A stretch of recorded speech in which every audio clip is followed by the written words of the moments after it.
Helicopter উঠতে হবে কেন ওনাদের? ওই দুজনের কি কারণে উঠতে হবে? সিট খালি আছে হলো ভাই কিছু? এটা এত বড় ঘটনার পরেও কি রাজনৈতিক দলগুলোর শিক্ষা হবে বলে আপনি মনে করছেন না? কেমনি করে বলেন আপনি শিক্ষা হবে? আওয়ামী লীগ যে ভুলগুলি করছে, এই ভুলগুলি কি এখনকার পলিটিক্যাল পার্টিগুলি একটার পর একটা করতেছে না? আপনি বলেন করতেছে কিনা? করতেছে না।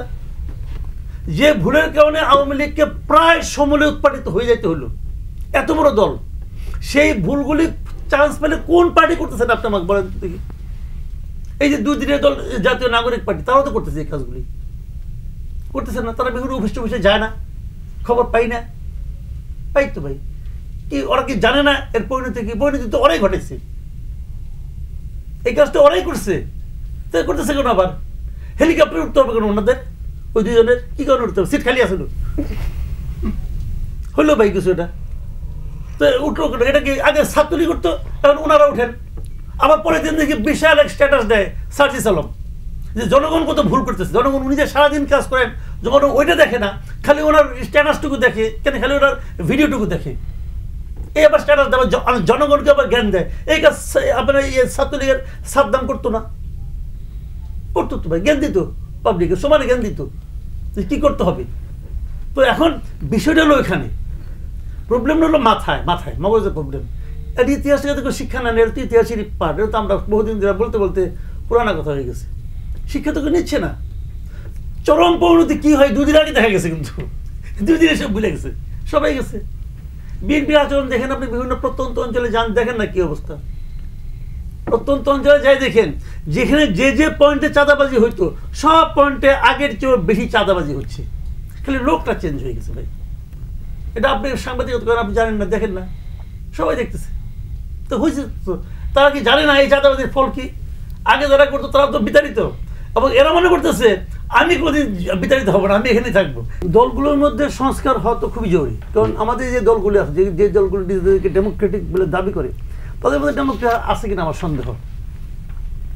এবং তারা মানে কিভাবে দেশের জাতিকে ডেমোক্রেসি দেবে, এটাও আমি বুঝি না, কারণ তাদের যে ঐতিহ্য আগে দেখি আমরা, ওইখান থেকে খুব একটা ভরসা যে পাই তা কিন্তু না। ইলেকশন কমিশনে বলা হয়েছে যে কোনো পলিটিক্যাল পার্টি, কোনো ছাত্র অঙ্গ সংগঠন থাকবে না, থাকবে না তো। কিন্তু আমরা সবাই জানি যে বিএনপির অঙ্গ সংগঠন হলো ছাত্রদল, আওয়ামী লীগের ছাত্রলীগ ছিল, যেটা নিষিদ্ধ হয়ে গেছে, জামাতের ছাত্র শিবির, এটা তো আমাদের বুঝতে কোনো অসুবিধা নেই। এটা আমার মানে নাবালক বাচ্চাও বুঝে, বুঝে তো। এটা কে কী কারণে বুঝে? বোঝানো হয় বলে বুঝে।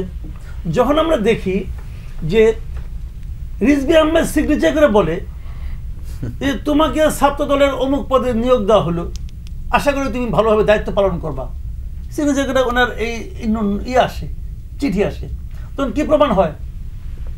তখন কি প্রমাণ হয়? এটা তার অঙ্গ সংগঠন।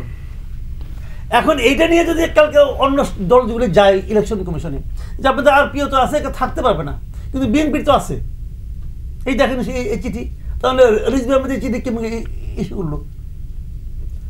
যদি যায়, এবং যদি নির্বাচন কমিশন মেরুদণ্ড সম্পন্ন হয়, তাহলে তো গণতন্ত্রের 12টা বেজে যায় দলের মধ্যে। তো আমাদের যারা নির্বাচন কমিশন বাইসে বাইসে তেমন লোক আনা হয় যে অথর্ব মানে মেরুদণ্ড বেকার হয়ে গেছে, ফিজিক্যালিও আর ইও সবভাবে মেরুদণ্ড মানে আছে কিনা সন্দেহ। কারণ এতটা কেটে অ্যাকশন নিতে পারবে? বিদেশে হলে সঙ্গে সঙ্গে ওই চিঠি দেখে অ্যাকশন নিত, কারো যাইতে হতো না, বলতো তুমি ওই চিঠি কে বেশি করলা, পাল্টাও তুমি করতে না, করছে তো সে প্রতিদিনই করতেছে। তো এখন এইগুলি গণতন্ত্রটা কিন্তু একা একা হবে না। আপনি আশা করবেন যে আমি একা একা গণতন্ত্রী হয়ে যাব, তাহলে তো দুনিয়াতে থানা পুলিশের দরকার পড়ে না, সবাই ভালো হয়ে গেলেই হয়।